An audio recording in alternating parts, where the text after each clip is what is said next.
तो दोस्तों मैं इस वीडियो में बात करूंगा, हर व्यक्ति के जीवन में एक अंधकारमय समय आता है और इसी के विषय में अरस्तु ने हजारों साल पहले एक कोटेशन दिया था जिसका मैं ब्रेक डाउन करूँगा।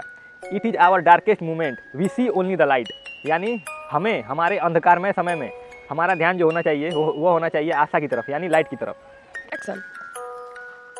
तो मेरे कहने का यही मतलब है कि हमें अंधकारमय की तरफ फोकस नहीं करना चाहिए बल्कि आशा की तरफ फोकस करना चाहिए, यानी उम्मीद की तरफ कि यह समस्या जो है मैं उसका समाधान करूँ, ना कि उस समस्या को लेकर चिंतित रहूँ और खुद को और खुद की बॉडी को क्या करूँ, नुकसान पहुँचाऊँ। बहुत से बच्चे होते हैं कि उनका एग्जाम क्रैक नहीं होता है तो वो क्या कहते हैं, खुद को ही क्रैक कर लेते हैं। खुद को ही क्रैक करने का मतलब है कि अपनी हानि कर लेते हैं और आत्महत्या जैसी कोशिश करते हैं।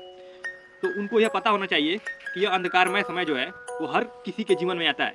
तो इसका मतलब यह नहीं, जैसा कि आपके जीवन में भी आ चुका है 12th में आप फेल हो चुके थे, फिर आपने एग्जाम दिया। ये 12th फेल की कहानी आप बता रही हैं, वो 12th फेल की कहानी है, मेरी नहीं। नहीं, आप एक बार 12th तो मेरे कहने का यही मतलब है कि अरस्तु यही कह रहे हैं कि it is our darkest moment we see only the light, यानी कि अंधकार जो में समय चल रहा है तो वह अंधकारमय समय का हम डट कर मुकाबला करें।